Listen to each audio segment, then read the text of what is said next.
I'm done. Get out. Where am I supposed to go? Princess, come with me. I'm done, Alea. I'm not spending another dime on a burden and her baggage. The words cut deeper than the freezing rain. Alea stood on the curb, her hands instinctively shielding her pregnant belly as her suitcases hit the wet pavement with a heavy thud. Through the window of the townhouse she'd spent 5 years turning into a home, she saw Emily Foster, her husband's dedicated secretary, sipping wine in Alea's favorite silk robe. "Lucas, please." Alea's voice was steady despite the trembling of her limbs. "I'm 6 months pregnant. You're throwing your own child onto the street?" Lucas Bennett didn't even look guilty. He adjusted his gray suit jacket and straightened his red tie, looking every bit the successful CEO Alea had worked 2 jobs to help him become. "The baby was your choice, Alea. My choice is a woman who actually brings something to the table. Emily's father just handed me the merger of the century. You're just a penniless weight around my neck." He tossed a thick stack of papers at her feet. Divorce was printed in bold, mocking letters across the top. "Sign them, and maybe I'll send you a check for a motel. Without your father's old connections, you're nothing." Suddenly, the screaming of tires drowned out the rain. A line of 6 black SUVs roared onto the suburban street, pinning Lucas's sports car against the curb. A man stepped out, black suit, black shirt, and a jagged scar that cut through a face as cold as death. Park Min-jae, the king of the Korean underground, a man Lucas had spent years trying and failing to secure a meeting with. Min-jae didn't look at Lucas. He walked straight to Alea, knelt in the puddles to pick up her sodden suitcase, and bowed his head. "Princess," Min-jae's voice was a low growl that made Lucas turn pale. "Your father's debt to my family is settled. His empire is now yours, and anyone who has disrespected the queen of the Park Syndicate, well, they have exactly 24 hours to pray." Alea looked at her trembling husband, then at the scarred man offering her his hand. She didn't cry. She smiled. "Keep the motel money, Lucas," she whispered. "You're going to need it for your legal fees." Welcome to K-Boss Romance Chronicles. Today we are diving into a story of absolute betrayal, massive glow-ups, and a mafia king who doesn't just protect his woman, he burns the world down for her. The heavy door of the black SUV clicked shut, sealing out the sound of the rain and Lucas's frantic, indignant shouting. Inside, the air smelled of expensive leather and sandalwood. Alea sat stiffly, her hands still trembling as she pressed them against her belly. Beside her, Park Min-jae remained a silent, looming shadow. The scar on his cheek caught the dim light of the street lamps, making him look less like a man and more like a statue of war. "You're shivering," Min-jae said. His voice wasn't unkind, but it carried a rhythmic authority that demanded attention. He didn't wait for a response before draping a heavy cashmere coat over her shoulders. "Who are you?" Alea's voice finally broken. "How did you know where to find me?" Min-jae turned his head, his dark eyes locking onto hers with a piercing intensity. "I have been looking for you since the day Arthur Carter took his last breath. Your father wasn't just a businessman, Alea. He was the man who pulled me out of the gutters of Seoul and taught me how to rule. He was my mentor, my son." Alea's breath hitched. Her father had always been a man of secrets, a consultant who traveled frequently, but she had never imagined him tied to a man like Min-jae. Lucas said, "He said my father's connections died with him. He said I was penniless." Min-jae let out a short, cold laugh that sent a shiver down her spine. "Lucas Bennett is a scavenger picking at the scraps of a feast he wasn't invited to. He spent the last year trying to worm his way into the Phoenix Holdings merger, unaware that the Phoenix isn't a company. It was your father's code name. Everything he built, the shipping lanes, the offshore trusts, the real estate across 3 continents, wasn't left to the winds. It was left to you." He reached into his breast pocket and pulled out a weathered leather ledger, placing it in her lap. Your husband didn't just cheat on you, Alea. He's been systematically embezzling from your father's estate, thinking no one was left to guard the gate. He thought you were a weak girl he could discard once the well ran dry. Min-jae leaned in closer, his protective stance suddenly overwhelming. He was wrong. I am the gatekeeper, and you are the heir to an empire that makes Lucas's little firm look like a lemonade stand. He wants a war, we will give him one. But first, you must decide. He held out a hand, his expression softening just a fraction. Do you want to hide, or do you want to take back the throne he tried to steal from you? Alea looked down at the divorce papers she still clutched in her hand, then at the powerful man offering her a path to fire. She thought of Lucas's mockery and Emily's smirk.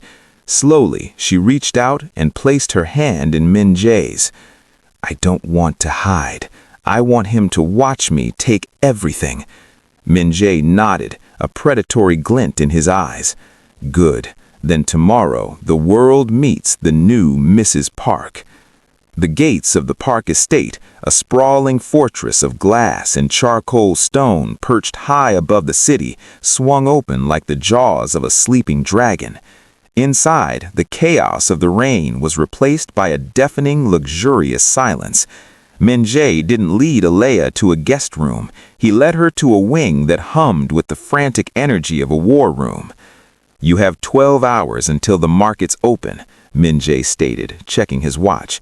In those 12 hours, the woman who allowed Lucas Bennett to break her spirit must cease to exist. The transformation was clinical and ruthless.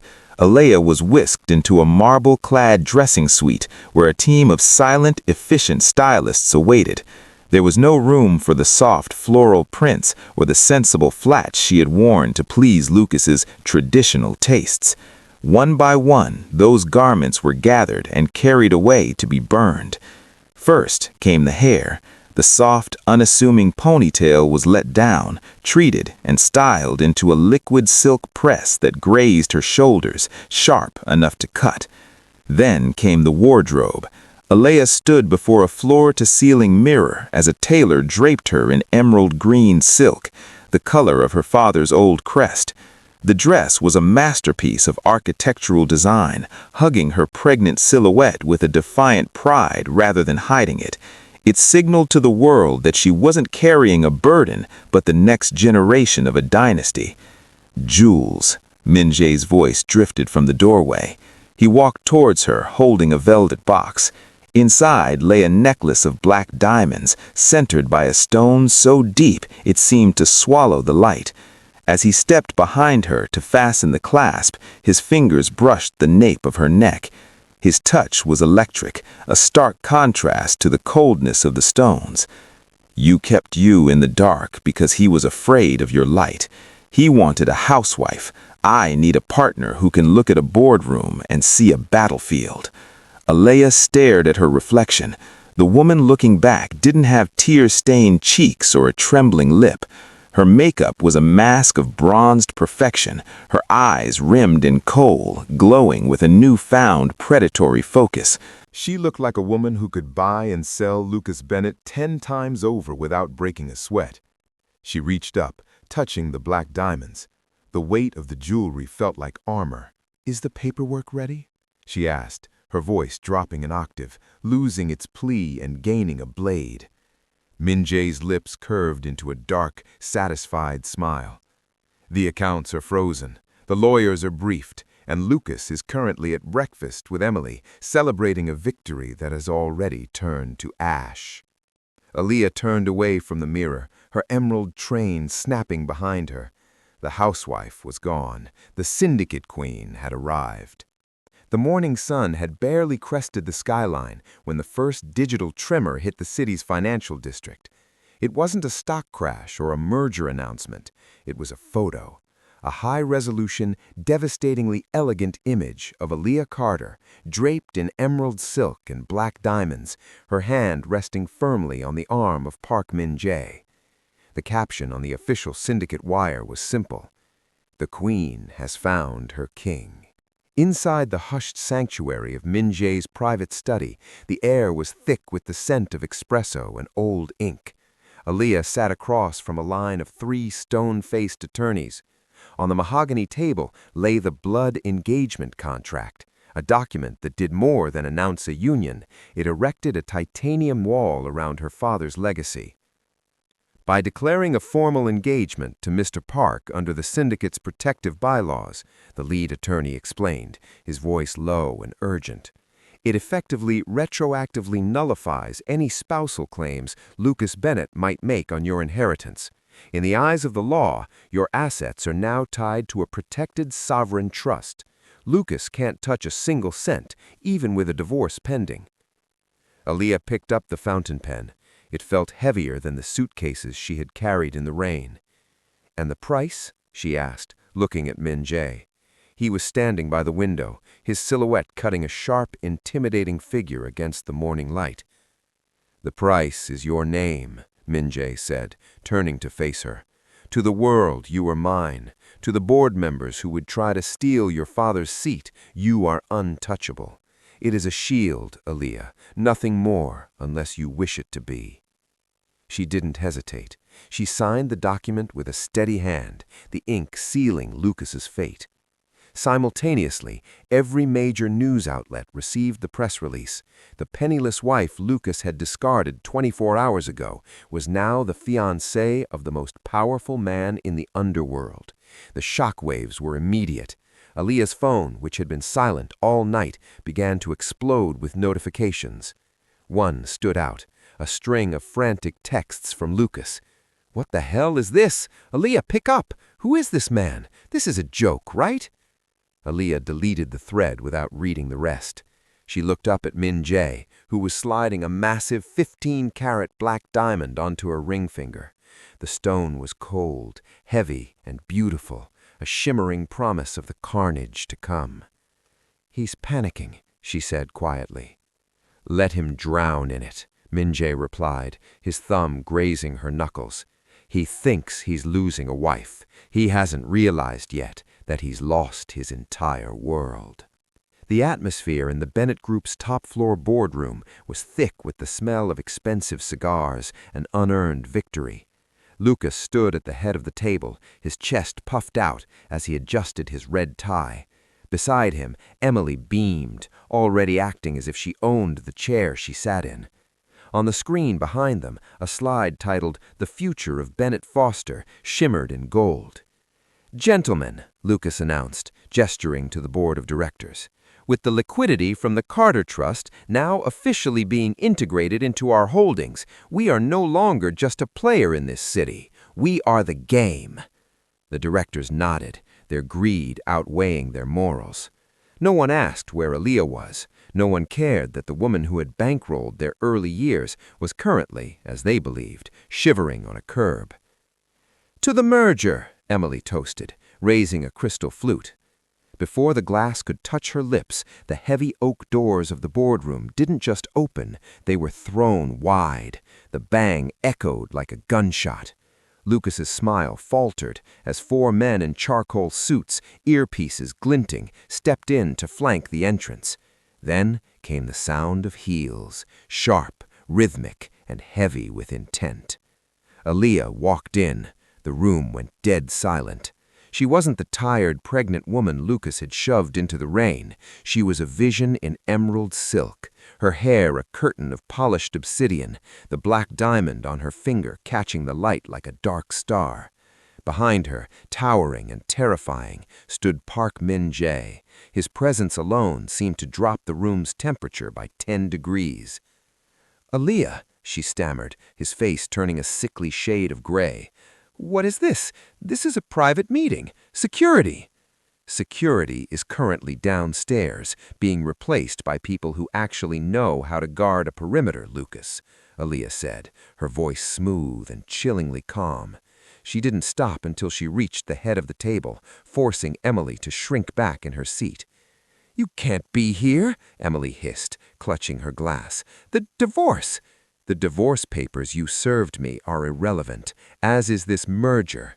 You see, Lucas, you spent so much time trying to steal my father's trust that you forgot to check who actually owns the ground beneath your feet.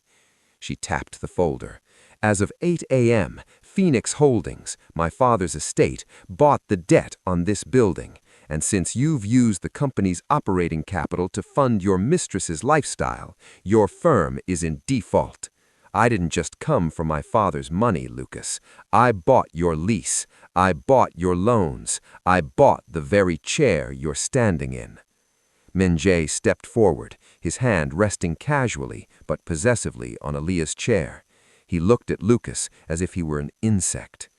"The queen is being polite," he growled. "What she means is, you have 10 minutes to clear your desk before my men throw you out of the window." Aaliyah leaned in, her eyes locking onto Lucas's panicked gaze. "It's just business, right, Lucas? That's what you told me?" The Grand Regency Ballroom was a shimmering cathedral of gold leaf and crystal, the air thick with the scent of gardenias and the hushed gossip of the city's elite. Lucas Bennett walked through the crowd with a forced swagger, his hand gripping Emily's arm so tightly his knuckles were white. He needed this night. He needed the world to see that he was still relevant, still powerful, despite the administrative glitch at his office earlier that day.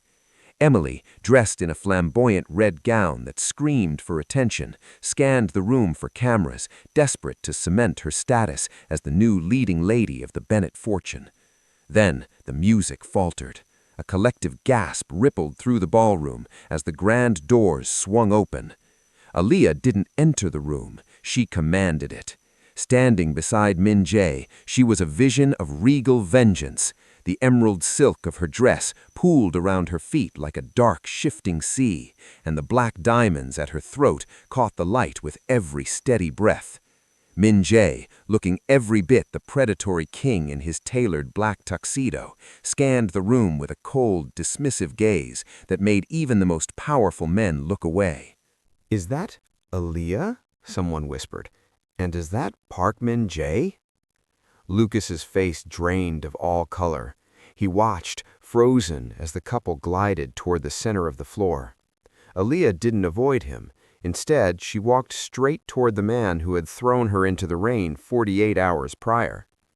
"Lucas, Emily," Aaliyah said, her voice carrying perfectly through the sudden silence of the room. "You both look so desperate. It's a tragedy what stress does to the complexion." "Aaliyah, leave," Lucas hissed, his eyes darting toward the surrounding socialites. "You're making a scene." "On the contrary, Lucas, I'm making a debut," she replied, with a sharp, mocking tilt of her head. She turned her gaze to Emily, who was shrinking behind Lucas's shoulder. Aaliyah reached out, her fingers lightly brushing the air near Emily's cheek, making the other woman flinch. "I actually wanted to thank you, Emily," Aaliyah said, her voice dripping with a sweetness that felt like a razor's edge. "They say one woman's trash is another woman's treasure, but in your case, I think you've simply volunteered for waste management. Thank you for taking a lying, bankrupt coward off my hands. It saved me the trouble of throwing him out myself." A ripple of stifled laughter broke the silence. Emily's face turned a shade of red that matched her dress, her confidence shattering instantly. Min-jae stepped closer, his hand settling possessively on the small of Aaliyah's back. He looked down at Lucas, his expression one of pure, unadulterated boredom. "You're standing in my light, Bennett. Move." As Lucas and Emily scrambled away through a gauntlet of judging eyes and whispered insults, Aaliyah turned to Min-jae. The adrenaline was afire in her veins. She had spent years being the quiet support system for a man who didn't deserve her. Now, for the first time, she was the storm. The high of the gala was replaced by a suffocating chill as Aaliyah stood in the center of Min-jae's private digital surveillance suite. The room was bathed in the blue glow of a dozen monitors, each scrolling through encrypted files and medical records that shouldn't have existed. Min-jae stood behind her, his presence a grounded, heavy weight as his lead analyst tapped a final key. We traced the digital trail of the consulting fees Lucas was paying to a private clinic in Switzerland. It wasn't for his own health, it was for a specific, tasteless synthetic toxin, digitalis derived, but designed to mimic a progressive cardiac failure. Aaliyah felt the world tilt. Her father's sudden heart attack, the way his hands had shaken during their last dinner, the way Lucas had insisted on handling the medication, it all rushed back like a tidal wave of ice. They didn't just wait for him to die, Aaliyah whispered, her hand clutching her stomach. They hunted him. Look at the dates, Aaliyah, Min-jae commanded gently, pointing to a highlighted spreadsheet. The payments escalated every time Lucas faced a quarterly loss at the firm, but the final lethal dose had been administered the very night Aaliyah told Lucas she was pregnant. Lucas hadn't just wanted the inheritance, he had panicked. He needed her father gone before a new heir could complicate the trust's payout. A video file flickered to life on the central screen. It was a grainy, hidden camera feed from her father's home office, recovered from a cloud backup Lucas thought he had erased. On the screen, Emily Foster was seen calmly swapping a vial of heart medication for a clear dropper bottle. Lucas was in the background, pacing, checking his watch, the same Rolex Aaliyah had bought him, while her father coughed in the other room. "He called you your daughter." Emily's voice on the recording was tinny but clear. "He's going to leave everything to her and that brat she's carrying. We have to finish this tonight, Lucas." "Just do it." Lucas's voice was devoid of any humanity. "Once he's out of the way, she'll have no one to run to. She'll sign whatever I put in front of her." Aaliyah's brief curled into something iron-hard and lethal. The tears she expected didn't come. Instead, a cold, predatory clarity settled over her. She turned away from the screen, her eyes meeting Min-jae's. The scar on his face seemed to pulse in the dim light, reflecting the violence brewing in her own soul. "They killed the only person who loved me for a balance sheet," she said, her voice a flat, terrifying line. "They did," Min-jae replied, stepping into her space and tilting her chin up. "And in the underworld, we have a specific way of handling those who touch family. Do you want the police, Aaliyah, or do you want them to feel the air leave their lungs the way your father did?" "The police are too kind," Aaliyah whispered. "I want to take their breath away slowly. I want them to watch their lives burn before they've even realized I lit the match." The shadows of the underground parking garage felt like a physical weight.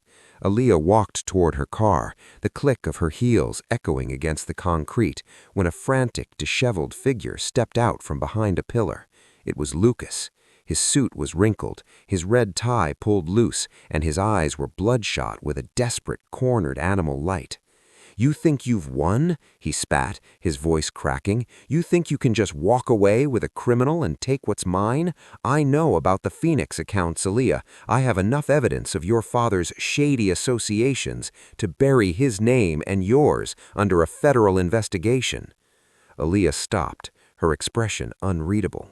She didn't flinch as he stepped closer, invading her space with a stench of cheap scotch and panic.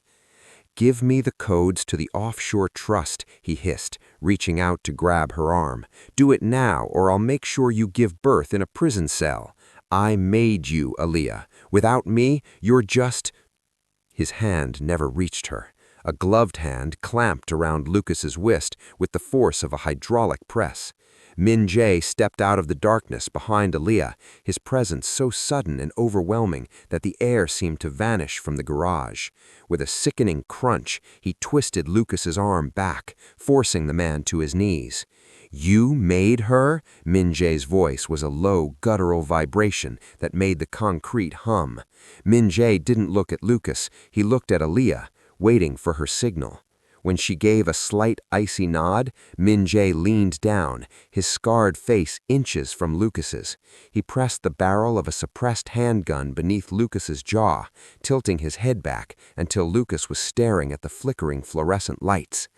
I am not a businessman, Lucas. I don't care about your investigations or your laws, Min-jae whispered. I am the king of the syndicate because I remove obstacles, and right now you are a very loud, very annoying obstacle standing in front of my fiancée. Lucas's bravado vanished, replaced by a pathetic whining sob. Please, I just wanted what was fair. Fair? Aaliyah stepped forward, looking down at the man she had once loved.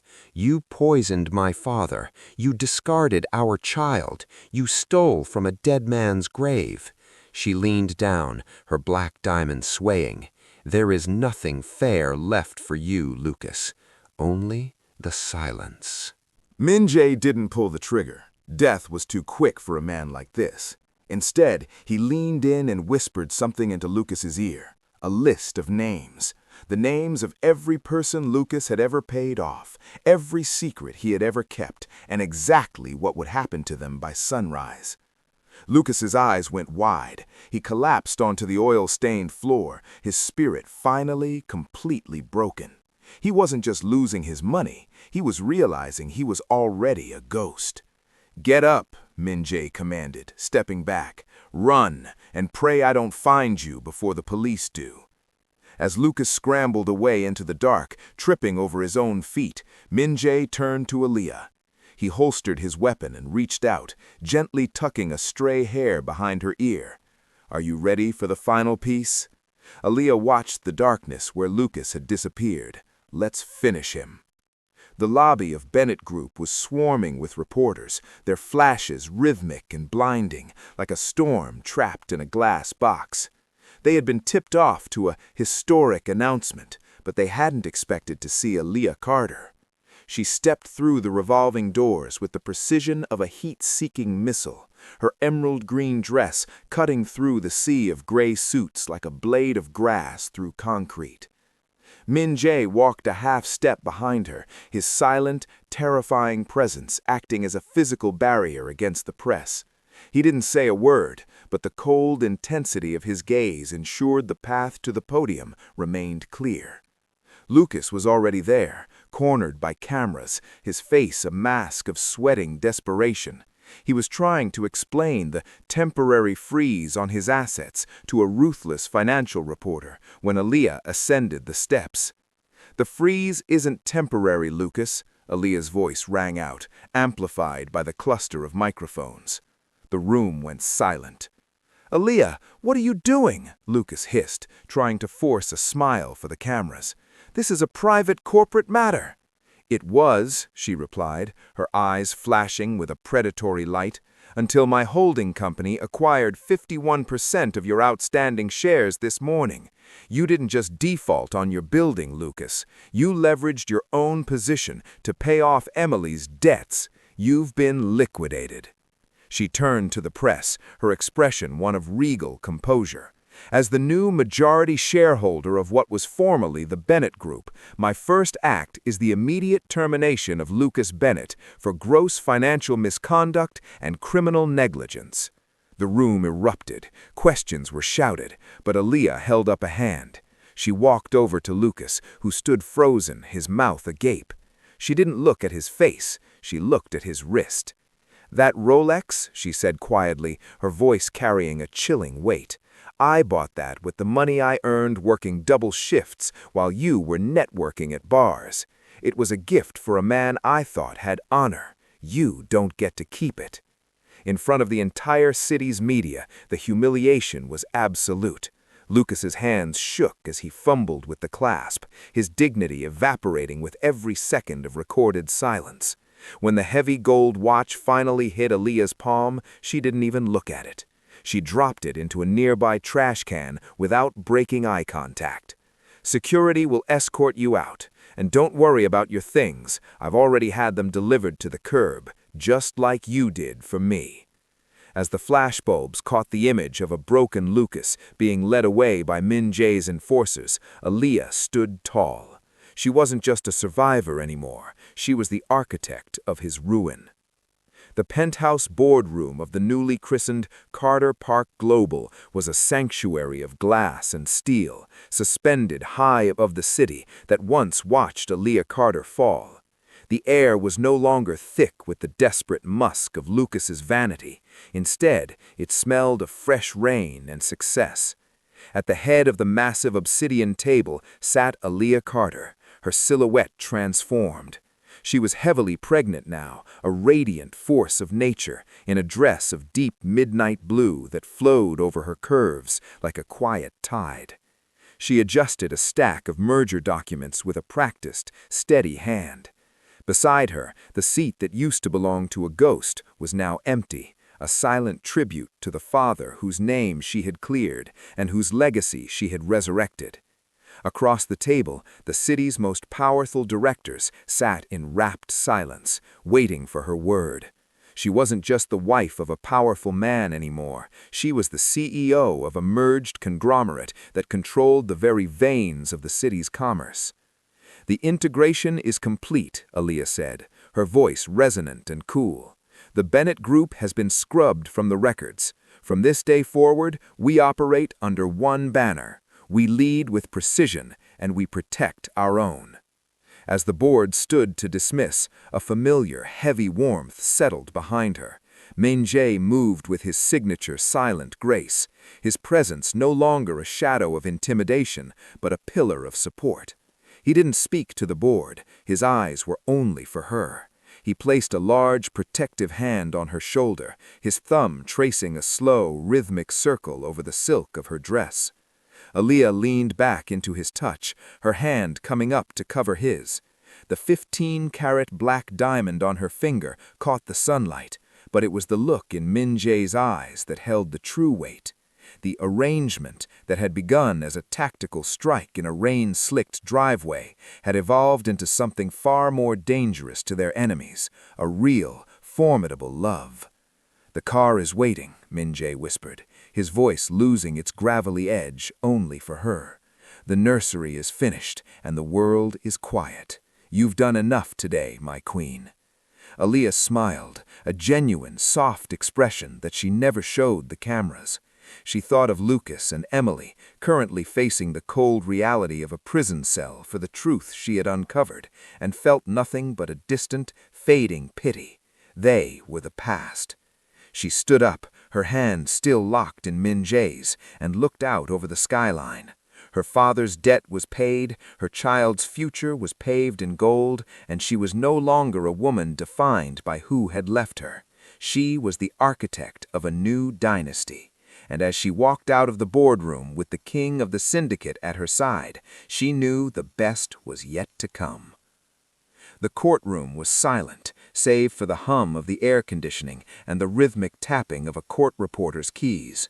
Lucas Bennett sat at the defense table, his once expensive suit now hanging loosely off his frame. The red tie he had worn like armor on the day he kicked Aaliyah out was gone, replaced by a drab, government-issued jumpsuit. Behind him, Emily Foster sat in a separate glass enclosure, her face pale and tear-streaked, finally realizing that her ambition had led her to a dead end. The heavy doors at the back of the room swung open. The atmosphere shifted instantly. Aaliyah Carter walked in, her head held high, looking every bit the sovereign she had become. She wasn't alone. Min-jae walked beside her, his hand possessively on the small of her back, his cold, dark eyes fixed on the man who had dared to touch what belonged to him. As Aaliyah took her seat in the front row, the judge looked down from the bench, his expression as stern as granite. Lucas Bennett, Emily Foster, the evidence presented, the digital records of poison procurement, the forged signatures on the Carter Trust, and the systematic embezzlement of Phoenix Holdings, paints a picture of greed that is as calculated as it is stomach-turning. Lucas looked back at Aaliyah, his mouth opening as if to offer one last pathetic plea. But Aaliyah didn't look at him with anger. She looked at him with nothing. To her, he was already a ghost. I sentence you both to 25 years without the possibility of parole, the judge declared, the gavel coming down with a final echoing thud. The courtroom erupted into a flurry of motion as bailiffs moved to lead the pair away. Lucas began to scream, a high-pitched, desperate sound. "Aaliyah, tell them! You loved me! You can't let them do this!" Aaliyah stood up slowly, her hand resting on her pregnant belly. She waited until the bailiffs had Lucas right in front of her. She leaned in, her voice a whisper that only he could hear. "You told me I was a liability, Lucas," she said, her eyes flashing like cold emeralds. "But it turns out I was the only asset you ever truly had. Now, you're just a line item I've finally deleted." She turned her back on him, not even flinching at his final strangled cry. Min Jae stepped into her path, his expression softening as he looked at her. He leaned down, his forehead resting against hers for a fleeting, intimate moment. "Is the debt settled?" Min Jae asked quietly. Aaliyah looked at the exit, where the sun was streaming through the glass doors, beckoning them toward their new life. "Settled in full," she replied. Together, they walked out of the courthouse, leaving the wreckage of the past behind, to start the reign of their new dynasty.